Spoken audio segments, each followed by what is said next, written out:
G'day, my name is Jake Smith from Narva. Today I'm just going to go through a few quick tips for aligning your driving lights. Now there's countless ways you can go about doing this, but we have two that seem to have worked well for us. Method one, this one's probably the simplest one.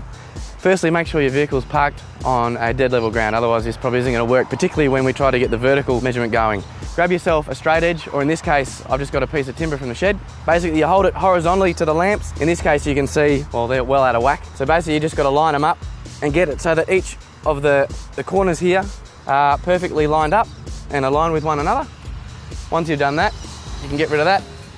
Find yourself a level. You hold this one vertically to the lamp, and in the case of these lamps, they have a quick adjuster knob which makes this particularly easy, especially when you've got a vehicle where you're constantly loading the back, where it's going to be dropping and lifting, and you always are going to have to align your lamps. You just undo this and you align it with the bubbles.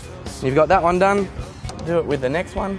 Finally, just to be sure that you haven't stuffed up the horizontal line, give it one more look, in which this case adjust it a little bit. Once that's done, tighten it all up and you're as good as gold.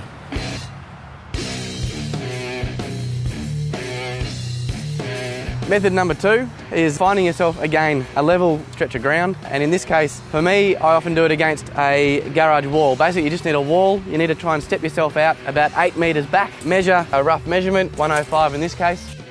You then go to the wall, just a piece of electrical tape. From the ground up again, you measure the distance, 105. Run a horizontal line all the way across, and to get that extra bit of accuracy, measure from the centre to the centre of your driving lamps, which is 55. Go to the wall, measure the distance there, put some vertical lines going down there. Basically, this is best done at night time. Once you've done that, flick your lights on, make sure the vehicle's straight on with the wall to where you've got your markings. And with the crosses, basically all you do is you line up the beam of the lamps and get them spot onto the crosses, and that'll have your lamp aligned as good as gold. In case of both of these methods, they may need a little bit of further adjustment, so it's advised that if you can find yourself a straight stretch of road, one that doesn't see too much traffic, line yourself up and just do a little bit of tweaking to make sure that they're shooting the way you want them to go. Now, in the case of these, really it's not overly important to get your broad beam, because obviously it's shooting a wide spectrum of light everywhere, so don't need to get that one dead on. But your pencil beam, and in the case of HID lamps like this one, where they can shine up to 1 kilometre in distance, make sure that you get this one spot on.